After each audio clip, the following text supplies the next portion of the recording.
नमस्कार, स्वराज एक्सप्रेस में आप सभी का बहुत स्वागत है। मैं हूं आपके साथ प्रियंका गुप्ता। चलिए आपको सीधा लाइव ले चलते हैं जहां मन की बात कार्यक्रम हो रहा है और देश को संबोधित कर रहे हैं प्रधानमंत्री नरेंद्र मोदी। किया गया है और ये बहुत दिलचस्प है कि तीसरे अध्याय के प्रारंभ में हमारे संविधान निर्माताओं ने भगवान राम, माता सीता और लक्ष्मण जी के चित्रों को स्थान दिया था। प्रभु राम का शासन हमारे संविधान निर्माताओं के लिए भी प्रेरणा का स्रोत था और इसलिए 22 जनवरी को अयोध्या में मैंने देव से देश की बात की थी, राम से राष्ट्र की बात की थी। साथियों, अयोध्या में प्राण प्रतिष्ठा के अवसर ने देश के करोड़ों लोगों को मानो एक सूत्र में बांध दिया है। सबकी भावना एक, सबकी भक्ति एक, सबकी बातों में राम, सबके हृदय में राम। देश के अनेकों लोगों ने इस दौरान राम भजन गाकर उन्हें श्री राम के चरणों में समर्पित किया। 22 जनवरी की शाम को पूरे देश ने राम ज्योति जलाई, दिवाली मनाई। इस दौरान देश ने सामूहिकता की शक्ति देखी, जो विकसित भारत के हमारे संकल्पों का भी बहुत बड़ा आधार है। मैंने देश के लोगों से आग्रह किया था कि मकर संक्रांति से 22 जनवरी तक स्वच्छता का अभियान चलाया जाए।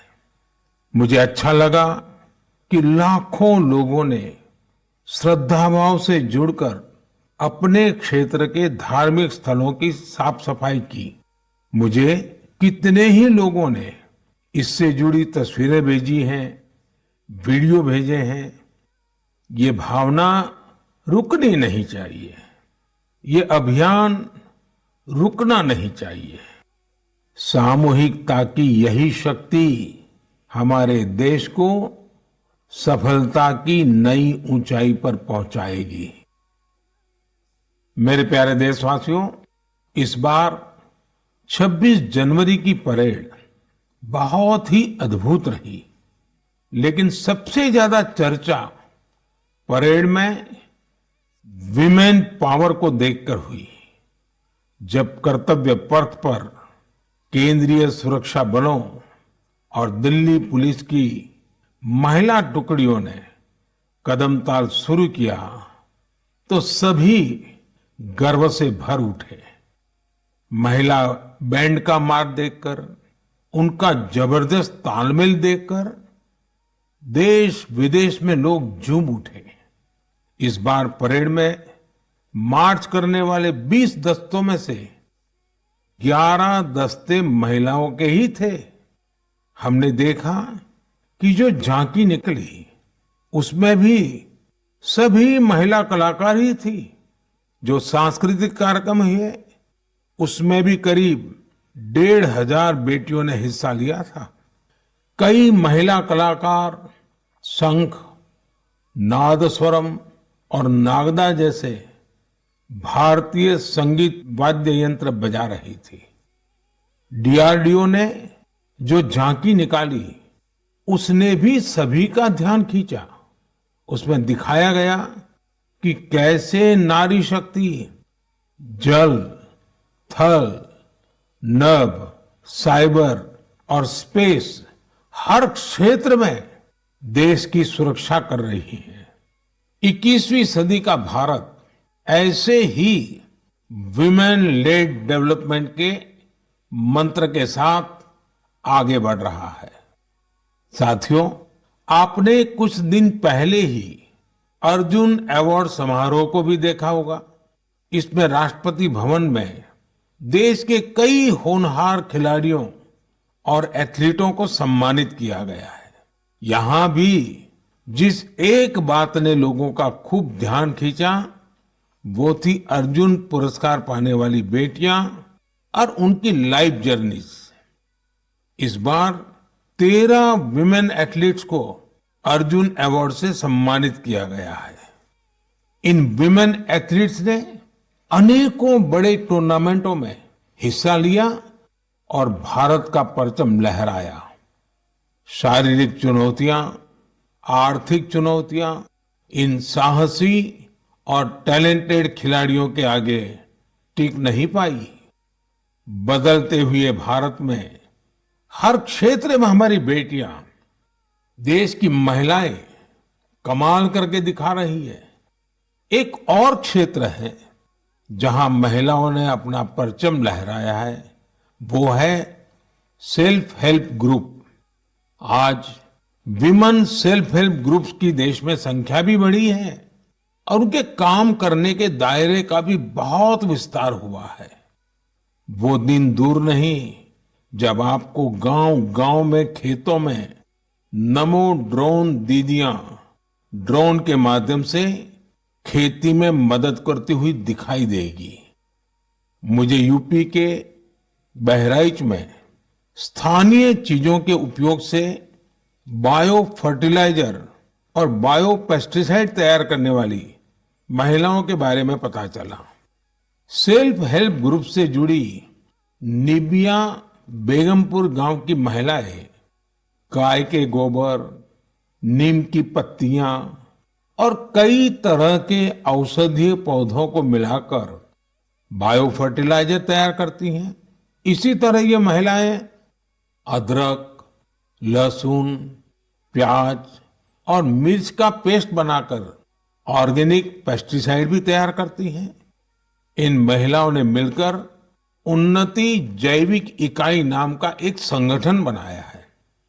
ये संगठन बायो प्रोडक्ट्स को तैयार करने में इन महिलाओं की मदद करता है। इनके द्वारा बनाए गए बायो फर्टिलाइजर और बायो पेस्टिसाइड्स की मांग भी लगातार बढ़ रही है। आज आसपास के गांवों के 6,000 से ज्यादा किसान इनसे बायो प्रोडक्ट खरीद रहे हैं। इससे सेल्फ हेल्प ग्रुप से जुड़ी इन महिलाओं की आय बढ़ी है और उनकी आर्थिक स्थिति भी बेहतर हुई है। मेरे प्यारे देशवासियों, मन की बात में हम ऐसे देशवासियों के प्रयासों को सामने लाते हैं जो निस्वार्थ भावना के साथ समाज को, देश को सशक्त करने का काम कर रहे हैं। ऐसे में 3 दिन पहले जब देश ने पद्म पुरस्कारों का ऐलान किया है, तो मन की बात में ऐसे लोगों की चर्चा स्वाभाविक है। इस बार भी ऐसे अनेकों देशवासियों को पद्म सम्मान दिया गया है, जिन्होंने जमीन से जुड़कर समाज में बड़े बड़े बदलाव लाने का काम किया है। इन इंस्पायरिंग लोगों की जीवन यात्रा के बारे में जानने को लेकर देश भर में बहुत उत्सुकता दिखी है। मीडिया की हेडलाइन से दूर, अखबारों के फ्रंट पेज से दूर, ये लोग बिना किसी लाइमलाइट के समाज सेवा में जुटे थे। हमें इन लोगों के बारे में पहले शायद ही कुछ देखने सुनने को मिला है, लेकिन अब मुझे खुशी है कि पद्म सम्मान घोषित होने के बाद ऐसे लोगों की हर तरफ चर्चा हो रही है। लोग उनके बारे में ज्यादा से ज्यादा जानने के लिए उत्सुक है। पद्म पुरस्कार पाने वाले ये अधिकतर लोग अपने अपने क्षेत्र में काफी अनूठे काम कर रहे हैं। जैसे कोई एम्बुलेंस सर्विस मुहैया करवा रहा है, तो कोई बेसहारों के लिए सिर पर छत का इंतजाम कर रहा है। कुछ ऐसे भी हैं जो हजारों पेड़ लगाकर प्रकृति संरक्षण के प्रयासों में जुटे हैं। एक ऐसे भी हैं जिन्होंने चावल की 650 से अधिक किस्मों के संरक्षण का काम किया है। एक ऐसे भी हैं जो ड्रग्स और शराब की लत की रोकथाम के लिए समाज में जागरूकता फैला रहे हैं। कई लोग तो सेल्फ हेल्प ग्रुप, विशेषकर नारी शक्ति के अभियान से लोगों को जोड़ने में जुटे हैं। देशवासियों में इस बात को लेकर भी बहुत प्रसन्नता है कि सम्मान पाने वालों में 30 महिलाएं हैं। ये महिलाएं जमीनी स्तर पर अपने कार्यों से समाज और देश को आगे ले जा रही है। साथियों, पद्म सम्मान पाने वालों में हर किसी का योगदान देशवासियों को प्रेरित करने वाला है। इस बार सम्मान पाने वालों में बड़ी संख्या उन लोगों की है जो शास्त्रीय नृत्य, शास्त्रीय संगीत, लोक नृत्य, थिएटर और भजन की दुनिया में देश का नाम रोशन कर रहे हैं। प्राकृत, मालवी और लंबाड़ी भाषा में बहुत ही शानदार काम करने वालों को भी ये सम्मान दिया गया है। विदेश के भी कई लोगों को पद्म पुरस्कार से सम्मानित किया गया है, जिनके कार्यों से भारतीय संस्कृति और विरासत को नई ऊंचाई मिल रही है। इनमें फ्रांस, ताइवान, मैक्सिको और बांग्लादेश के नागरिक भी शामिल है। साथियों, मुझे इस बात की बहुत खुशी है कि पिछले एक दशक में पद्म सम्मान का सिस्टम पूरी तरह से बदल चुका है। अब ये पीपल्स पद्मा बन चुका है। पद्म सम्मान देने की व्यवस्था में कई बदलाव भी हुए हैं। अब इसमें लोगों के पास खुद को भी नॉमिनेट करने का मौका रहता है। यही वजह है कि इस बार 2014 की तुलना में 28 गुना ज्यादा नॉमिनेशंस प्राप्त हुए हैं। इससे पता चलता है कि पद्म सम्मान की प्रतिष्ठा, उसकी विश्वसनीयता, उसके प्रति सम्मान हर वर्ष बढ़ता जा रहा है। मैं पद्म सम्मान पाने वाले सभी लोगों को फिर अपनी शुभकामनाएं देता हूं। मेरे प्यारे देशवासियों, कहते हैं हर जीवन का एक लक्ष्य होता है। हर कोई एक लक्ष्य को पूरा करने के लिए ही जन्म लेता है। इसके लिए लोग पूरी निष्ठा से अपने कर्तव्यों का पालन करते हैं। हमने देखा है कि कोई समाज सेवा के माध्यम से, कोई सेना में भर्ती होकर, कोई अगली पीढ़ी को पढ़ाकर अपने कर्तव्यों का पालन करता है। लेकिन साथियों, हमारे बीच ही कुछ लोग ऐसे भी होते हैं जो जीवन के अंत के बाद भी समाज जीवन के प्रति अपने दायित्वों को निभाते हैं, और इसके लिए उनका माध्यम होता है अंगदान। हाल के वर्षों में देश में 1000 से अधिक लोग ऐसे रहे हैं जिन्होंने अपनी मृत्यु के बाद अपने अंगों का दान कर दिया। ये निर्णय आसान नहीं होता, लेकिन ये निर्णय कई जिंदगियों को बचाने वाला होता है। मैं उन परिवारों की भी सराहना करूंगा जिन्होंने अपने करीबियों की आखिरी इच्छा का सम्मान किया।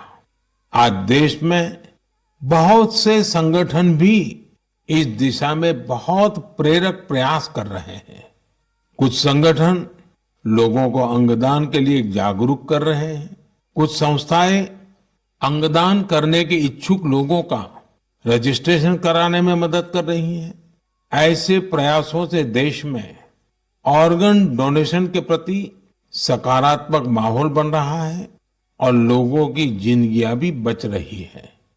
मेरे प्यारे देशवासियों, अब मैं आपसे भारत की एक ऐसी उपलब्धि साझा कर रहा हूं जिससे मरीजों का जीवन आसान बनेगा, उनकी परेशानी कुछ कम होगी। आप में से कई लोग होंगे जिन्हें इलाज के लिए आयुर्वेद, सिद्ध या यूनानी की चिकित्सा पद्धति से मदद मिलती है, लेकिन इनके मरीजों को तब समस्या होती है जब इसी पद्धति के किसी दूसरे डॉक्टर के पास जाते हैं। इन चिकित्सा पद्धतियों में बीमारी के नाम, इलाज और दवाइयों के लिए एक जैसी भाषा का इस्तेमाल नहीं होता है। हर चिकित्सक अपने तरीके से बीमारी का नाम और इलाज के तौर तरीके लिखता है। इससे दूसरे चिकित्सक के लिए समझ पाना कई बार बहुत मुश्किल हो जाता है। दशकों से चली आ रही इस समस्या का भी अब समाधान खोज लिया गया है। मुझे ये बताते हुए खुशी हो रही है कि आयुष मंत्रालय ने आयुर्वेद, सिद्ध और यूनानी चिकित्सा से जुड़े डेटा और शब्दावली का वर्गीकरण किया है। इसमें विश्व स्वास्थ्य संगठन ने भी मदद की है। दोनों के प्रयासों से आयुर्वेद, यूनानी और सिद्ध चिकित्सा में बीमारी और इलाज के जुड़ी शब्दावली की कोडिंग कर दी गई है। इस कोडिंग की मदद से अब सभी डॉक्टर प्रिस्क्रिप्शन या अपनी पर्ची पर एक जैसी भाषा लिखेंगे। इसका एक फायदा ये होगा कि अगर आप वो पर्ची लेकर दूसरे डॉक्टर के पास जाएंगे तो डॉक्टर को इसकी पूरी जानकारी उस पर्ची से ही मिल जाएगी। आपकी बीमारी, इलाज, कौन कौन सी दवाएं चली हैं, कब से इलाज चल रहा है, आपको किन चीजों से एलर्जी है, ये सब जानने में उस पर्ची से मदद मिलेगी। इसका एक और फायदा उन लोगों को होगा जो रिसर्च के काम से जुड़े हैं। दूसरे देशों के वैज्ञानिकों को भी बीमारी, दवाएं और उसके प्रभाव की पूरी जानकारी मिल जाएगी। रिसर्च बढ़ने और कई वैज्ञानिकों के साथ साथ जुड़ने से ये चिकित्सा पद्धति और बेहतर परिणाम देंगे और लोगों का इनके प्रति झुकाव बढ़ेगा। मुझे विश्वास है इन आयुष पद्धतियों से जुड़े हमारे चिकित्सक इस कोडिंग को जल्द से जल्द अपनाएंगे। मेरे साथियों, जब आयुष चिकित्सा पद्धति की बात कर रहा हूं तो मेरी आंखों के सामने यानुंग जामोह लोगों की भी तस्वीर आ रही। सुश्री यानुंग अरुणाचल प्रदेश की रहने वाली हैं और हर्बल औषधीय विशेषज्ञ हैं। इन्होंने आदि जनजाति की पारंपरिक चिकित्सा प्रणाली को पुनर्जीवित करने के लिए काफी काम किया है। इस योगदान के लिए उन्हें इस बार पद्म सम्मान भी दिया गया है। इसी तरह इस बार छत्तीसगढ़ के हेमचंद मांझी, उनको भी पद्म सम्मान मिला है। वैद्यराज हेमचंद मांझी भी आयुष चिकित्सा पद्धति की मदद से लोगों का इलाज करते हैं। छत्तीसगढ़ के नारायणपुर में गरीब मरीजों की सेवा करते हुए उन्हें 5 दशक से ज्यादा का समय हो रहा है। हमारे देश में आयुर्वेद और हर्बल मेडिसिन का जो खजाना छिपा है, उसके संरक्षक में सुश्री यानुंग और हेमचंद जी जैसे लोगों की बहुत बड़ी भूमिका है। मेरे प्यारे देशवासियों, मन की बात के जरिए हमारा और आपका जो रिश्ता बना है वो 1 दशक पुराना हो चुका है। सोशल मीडिया और इंटरनेट के इस दौर में भी रेडियो पूरे देश को जोड़ने का एक सशक्त माध्यम है। रेडियो की ताकत कितना बदलाव ला सकती है, इसकी एक अनूठी मिसाल छत्तीसगढ़ में देखने को मिल रही है। बीते करीब 7 वर्षों से यहाँ रेडियो पर एक लोकप्रिय कार्यक्रम का प्रसारण हो रहा है, जिसका नाम है हमर हाथी हमर गोठ। नाम सुनकर आपको लग सकता है कि रेडियो और हाथी का भला क्या कनेक्शन हो सकता है, लेकिन यही तो रेडियो की खूबी है। छत्तीसगढ़ में आकाशवाणी के 4 केंद्रों अंबिकापुर, रायपुर, बिलासपुर और रायगढ़ से हर शाम इस कार्यक्रम का प्रसारण होता है। और आपको जानकर हैरानी होगी कि छत्तीसगढ़ के जंगल और उसके आसपास के इलाके में रहने वाले बड़े ध्यान से इस कार्यक्रम को सुनते हैं। हमर हाथी हमर गोठ कार्यक्रम में बताया जाता है कि हाथियों का झुंड जंगल के किस इलाके से गुजर रहा है। ये जानकारी यहाँ के लोगों के बहुत काम आती है। लोगों को जैसे ही रेडियो से हाथियों के झुंड के आने की जानकारी मिलती है, वो सावधान हो जाते हैं। जिन रास्तों से हाथी गुजरते हैं उधर जाने का खतरा टल जाता है।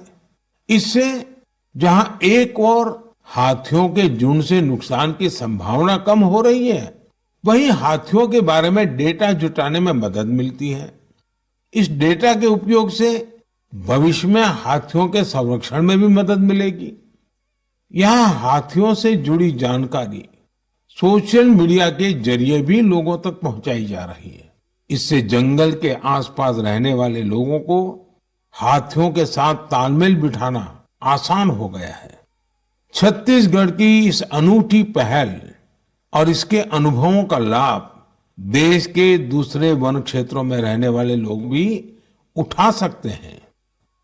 मेरे प्यारे देशवासियों, इसी 25 जनवरी को हम सभी ने नेशनल वोटर्स डे मनाया है। ये हमारी गौरवशाली लोकतांत्रिक परंपराओं के लिए एक अहम दिन है। आज देश में करीब करीब 96 करोड़ मतदाता है। आप जानते हैं ये आंकड़ा कितना बड़ा है? ये अमेरिका की कुल जनसंख्या से भी करीब 3 गुना है। ये पूरे यूरोप की कुल जनसंख्या से भी करीब 1.5 गुना है। अगर मतदान केंद्रों की बात करें तो देश में आज उनकी संख्या करीब 10.5 लाख है।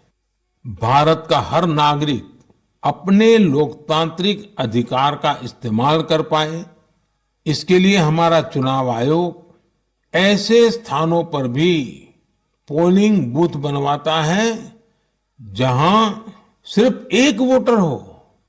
मैं चुनाव आयोग की सराहना करना चाहूंगा, जिसने देश में लोकतांत्रिक मूल्यों को मजबूत करने के लिए निरंतर प्रयास किए हैं। साथियों, आज देश के लिए उत्साह की बात यह भी है कि दुनिया के अनेक देशों में जहां वोटिंग परसेंट कम हो रहा है, भारत में मतदान का प्रतिशत बढ़ता जा रहा है। 1951-52 में जब देश में पहली बार चुनाव हुए थे तो लगभग 45% वोटर्स ने ही वोट डाले थे। आज ये आंकड़ा काफी बढ़ चुका है। देश में न सिर्फ वोटरों की संख्या में वृद्धि हुई है, बल्कि टर्नआउट भी बढ़ा है। हमारे युवा वोटरों को रजिस्ट्रेशन के लिए ज्यादा मौके मिल सके, इसके लिए सरकार ने कानून में भी परिवर्तन किया है। मुझे ये देखकर भी अच्छा लगता है कि वोटर्स के बीच जागरूकता बढ़ाने के लिए सामुदायिक स्तर पर भी कई प्रयास हो रहे हैं। कहीं लोग घर घर जाकर वोटर्स को मतदान के बारे में बता रहे हैं, कहीं पेंटिंग बनाकर, कहीं नुक्कड़ नाटकों के जरिए युवाओं को आकर्षित किया जा रहा है। ऐसे हर प्रयास हमारे लोकतंत्र के उत्सव में अलग अलग रंग भर रहे हैं। मैं मन की बात के माध्यम से अपने फर्स्ट टाइम वोटर्स को कहूंगा कि वो वोटर लिस्ट में अपना नाम जरूर जुड़वाएं। नेशनल वोटर सर्विस पोर्टल और वोटर हेल्पलाइन ऐप के जरिए वो इसे आसानी से ऑनलाइन पूरा कर सकते हैं। आप ये हमेशा याद रखें कि आपका एक वोट देश का भाग्य बदल सकता है, देश का भाग्य बना सकता है। मेरे प्यारे देशवासियों, आज 28 जनवरी को भारत की 2 ऐसी महान विभूतियों की जन्म जयंती भी होती है, जिन्होंने अलग अलग कालखंड में देशभक्ति की मिसाल कायम की है। आज देश पंजाब केसरी लाला लाजपत राय जी को श्रद्धांजलि दे रहा है। लाला जी स्वतंत्रता संग्राम के एक ऐसे सेनानी रहे जिन्होंने विदेशी शासन से मुक्ति दिलाने के लिए अपने प्राणों की आहुति दे दी। लाला जी के व्यक्तित्व को सिर्फ आजादी की लड़ाई तक सीमित नहीं किया जा सकता। वो बहुत दूरदर्शी थे। उन्होंने पंजाब नेशनल बैंक और कई अन्य संस्थाओं के निर्माण में अहम भूमिका निभाई थी। उनका उद्देश्य सिर्फ विदेशियों को देश से बाहर निकालना ही नहीं, बल्कि देश को आर्थिक मजबूती देने का विजन भी उनके चिंतन का अहम हिस्सा था। उनके विचारों और उनके बलिदान ने भगत सिंह को बहुत प्रभावित किया था। आज फील्ड मार्शल के.एम. करियप्पा जी को भी श्रद्धापूर्वक नमन करने का दिन है। उन्होंने इतिहास के महत्वपूर्ण दौर में हमारी सेना का नेतृत्व कर साहस और शौर्य की मिसाल कायम की थी। हमारी सेना को शक्तिशाली बनाने में उनका महत्वपूर्ण योगदान है। मेरे प्यारे देशवासियों, आज खेलों की दुनिया में भी भारत नित नई ऊंचाइयों को छू रहा है। स्पोर्ट्स की दुनिया में आगे बढ़ने के लिए जरूरी है कि खिलाड़ियों को ज्यादा से ज्यादा खेलने का मौका मिले और देश में भली भांति के स्पोर्ट्स टूर्नामेंट भी आयोजित हो। इसी सोच के साथ आज भारत में नए नए स्पोर्ट्स टूर्नामेंट्स आयोजित किए जा रहे हैं। कुछ दिन पहले ही चेन्नई में खेलो इंडिया यूथ गेम्स का उद्घाटन किया। इसमें देश के 5,000 से ज्यादा एथलीट्स हिस्सा ले रहे हैं। मुझे खुशी है कि आज भारत में लगातार ऐसे नए प्लेटफॉर्म तैयार हो रहे हैं जिनमें खिलाड़ियों को अपना सामर्थ्य दिखाने का मौका मिल रहा है। ऐसा ही एक प्लेटफॉर्म बना है बीच गेम्स का, जो दीव के अंदर उसका आयोजन हुआ था। आप जानते ही हो, दीव केंद्र शासित प्रदेश है, सोमनाथ के बिल्कुल पास है। इस साल की शुरुआत में ही दीव में इन बीच गेम्स का आयोजन किया गया। ये भारत का पहला मल्टी स्पोर्ट्स बीच गेम्स था। इनमें tug of war, sea swimming, pencak silat, mallakhamb, beach volleyball, beach kabaddi, beach soccer और बीच बॉक्सिंग जैसे कंपटीशन हुए।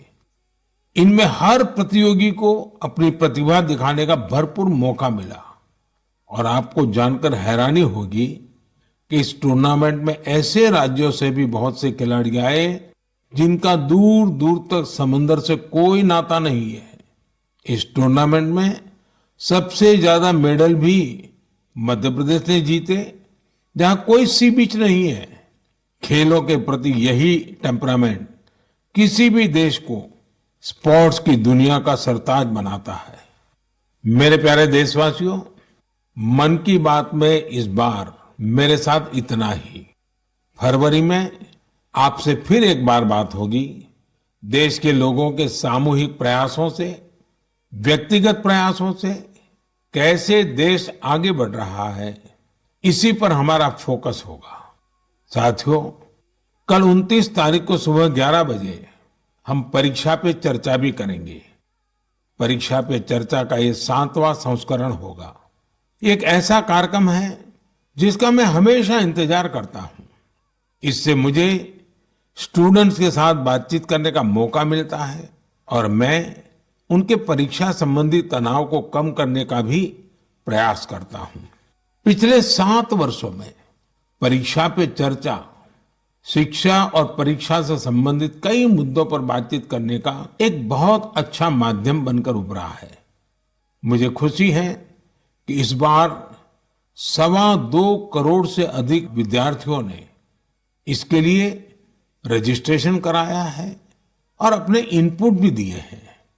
मैं आपको बता दूं कि जब हमने पहली बार 2018 में ये कार्यक्रम शुरू किया था तो यह संख्या केवल 22,000 थी।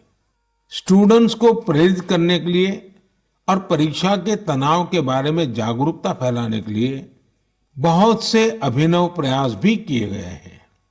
मैं आप सभी से, विशेषकर युवाओं से, विद्यार्थियों से आग्रह करूंगा कि वे कल रिकॉर्ड संख्या में शामिल हो। मुझे भी आपसे बात करके बहुत अच्छा लगेगा। इन्हीं शब्दों के साथ मैं मन की बात के इस एपिसोड में आपसे विदा लेता हूं। जल्द ही फिर मिलेंगे। धन्यवाद।